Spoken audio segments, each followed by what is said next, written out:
प्रियंका बिश्नोई जो हमारे यहाँ की पेशेंट थी इनफर्टिलिटी ट्रीटमेंट के लिए, उनके यूट्रस में एक मायोमा या गांठ थी, जिसके लिए उनको दूरबीन सर्जरी के लिए 5 तारीख को हमने एडमिट किया था। 5 को दिन में उनकी सर्जरी हो गई थी। पेशेंट सर्जरी के बाद रूम में वार्ड में शिफ्ट हो गया था। पहले 8 बजे तक वो पोस्ट ऑपरेटिव वार्ड में बिल्कुल कंफर्टेबल रही, पैरामीटर सारे नॉर्मल रहे, कोई ब्लीडिंग पीवी नहीं था, कोई ब्लीडिंग नहीं थी यूट्रस की। अल्टीमेटली पेशेंट को 8 बजे हमने रूम में शिफ्ट कर दिया था। 10 बजे पेशेंट के पैरामीटर्स भी नॉर्मल थे, पेशेंट को ओरली भी अलाउ कर दिया था और ये था कि सुबह एक बार देख के पेशेंट डिस्चार्ज हो सकता है।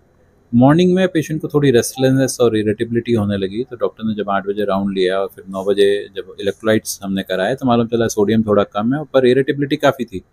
तो वो देख के पेशेंट को हमने आईसीयू में शिफ्ट किया मैनेजमेंट के लिए। तब तक एनेस्थेटिस्ट जो जिन्होंने ओटी में भी काम किया था, डॉक्टर जितेंद्र, वो भी आ गए थे, फिजिशियन डॉक्टर अनिल भी थे। तो उन दोनों ने मिलकर यही तय किया कि आईसीयू में इनको बेटर मैनेज कर सकते हैं। और कांस्टेंट इरिटेबिलिटी, अनरेस्टफुल जो पेशेंट था वो बना रहा और पैरामीटर्स हम लोगों ने मैनेज करने की कोशिश की डोपामिन से, नोरेट से। पेशेंट काफ़ी स्टेबल रहा पर इरिटेबिलिटी कांस्टेंट बनी रही। फिर न्यूरो फिजिशियन को भी दिखाया, तो कांस्टेंट वो इरिटेबिलिटी का कोई डायरेक्ट कारण उस समय तक समझ में नहीं आ पा रहा था हमको। कार्डियोलॉजिस्ट ने भी देखा, इकोकार्डियोग्राफी भी की, कोई मेजर कारण वहाँ पे भी नहीं मिला। एब्डोमिनल स्कैन भी कराया आईसीयू में, वहाँ पे भी हमें कोई ऐसा मेजर कारण नज़र नहीं आया ब्लीडिंग का या कोई पोस्ट ऑपरेटिव कॉम्प्लिकेशंस का। सो अल्टीमेटली हमने रात में इंट्यूबेट किया सो दैट उसका ऑक्सीजन सैचुरेशन मेंटेन रह सके और पेशेंट जो है वो प्रॉपरली मतलब रेस्पिरेशन ले सके, थकान नहीं हो। At that time the patient attendant said कि भाई हम प्रियंका जी को अहमदाबाद शिफ्ट करना चाहेंगे ताकि हम वहाँ पे कारण भी ढूंढ सकें और ढंग से मैनेज भी हो जाए फर्दर उसके लिए। तो सुबह इसी रात में, क्योंकि पेशेंट इतना इरिटेबल थे तो हम लोग सीटी यहाँ नहीं कर पाए। पेशेंट का अटेंडेंट का भी था कि सर अब वहीं जा रहे हैं तो वहीं हम सीटी कर लेंगे। वहाँ जब पेशेंट अनइवेंटफुली ट्रांसफ़र हो गई, 5:30-6 बजे तक अहमदाबाद पहुँच गए। जो डॉक्टर साथ में थे वहाँ भी उनको कोई सपोर्ट किया, एक्स्ट्रा दवाई की ज़रूरत नहीं पड़ी रास्ते में।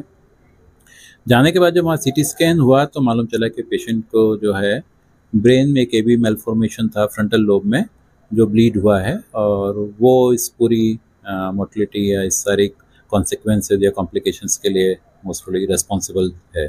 सो सर्जिकली या पोस्ट ऑपरेटिवली या एनेस्थीसिया वाइज ऐसा कोई कारण हमें नहीं समझ में आ रहा था, पर अब हमें लगा कि यस, ये शायद एक कंजेनिटल कारण था जो बहुत रेयर होता है, 2 लाख में से 1% में नज़र आता है। वो था और वो ब्लीड हो गया, उसके कारण से मिसेस प्रियंका को इस सारी सिचुएशन से पास होना पड़ा। बहुत ही अनफॉरगेटेबल और ट्रेजिक इवेंट है हमारे लिए भी और परिवार के लिए भी कि पेशेंट को इस तरह की फेज से निकलना पड़ा।